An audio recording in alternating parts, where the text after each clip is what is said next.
that it became very difficult for central government to prescribe or introduce any desired textbook. It happened, for example, in 1880s when Indian Education Commission, in the chairmanship of William Hunter, recommended for the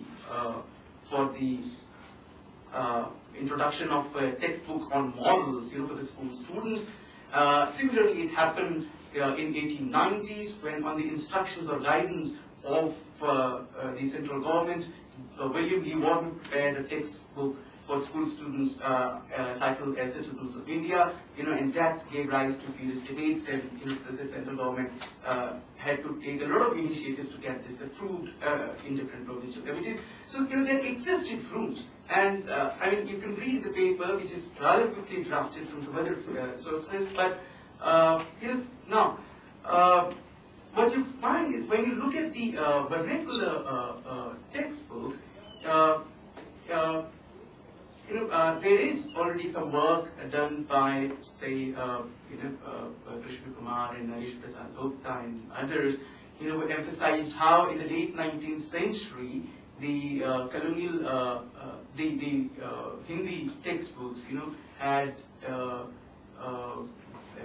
kind of symbolic configuration, which was very upper caste, and that configuration was also resulted, and that's the main point in their work, because of the boundaries that were drawn between Hindi and Urdu in the late 19th century. Now, and I have gone beyond that to suggest that we should not simply assume, we should not confine this kind of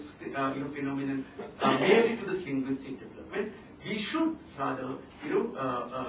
respect or appreciate, as a historian, this trend as a result of the agency, of the Indian, of the Hindu social elite, that they wanted to instill certain kinds of values in the coming generation, and because of that, they wrote whatever they wrote, and you find that in the late 19th century, besides the configuration, the symbolic configuration that people discuss, even religious texts like in the our school curriculum in the urban areas, then this Kishkinda Kand and Ayodhya Kand of Ramayana were included in the curriculum. Then you have this Prem Sagar, which was studied in the village school curriculum in our, which was a translation of the 10th chapter of Bhagavad Purana, done by Lalji Lal in 1810. And what you find is that in this particular case, it's a good example where the state considers certain aspects, certain passages, certain things in the work, to be objectionable, and it therefore went for expurgation. However, what happened that the publisher said that if you expurgate this, then what will happen is, since that text already exists in the bazaar, so instead of buying for this unabridged edition, the students will go and buy for that. So finally, that larger, that unexpurgated, unabridged edition, remain in circulation. And in following Erddick's stance work, we know that how in collaboration with the colonial state,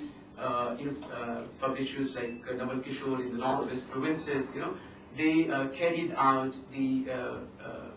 printing, the publication of the cheaper textbooks, and this included even Prem Sagar. And so what you find is that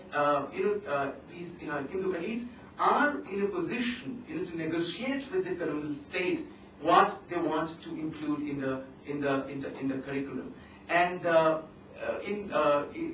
was a Christian evangelical missionary, Dr. John Murdoch, who was associated with the Christian Vernacular Society, and he filed a very serious complaint,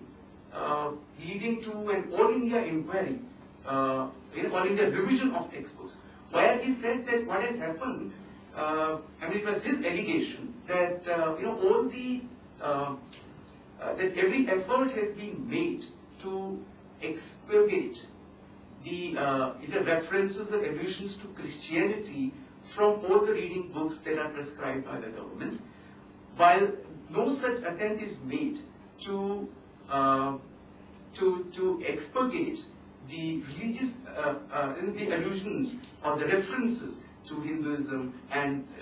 Islam, in the vernacular textbooks published by the department. That generated the whole debate in the Madras Textbook Committee. The way it denied,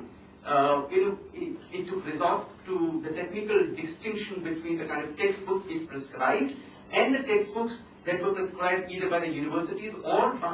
which were not prescribed by any authority but remained in circulation. Okay? So he said that the textbooks that are referred by Murdoch in his pamphlet are not the textbook that we have prescribed. So and then even Murdoch wrote a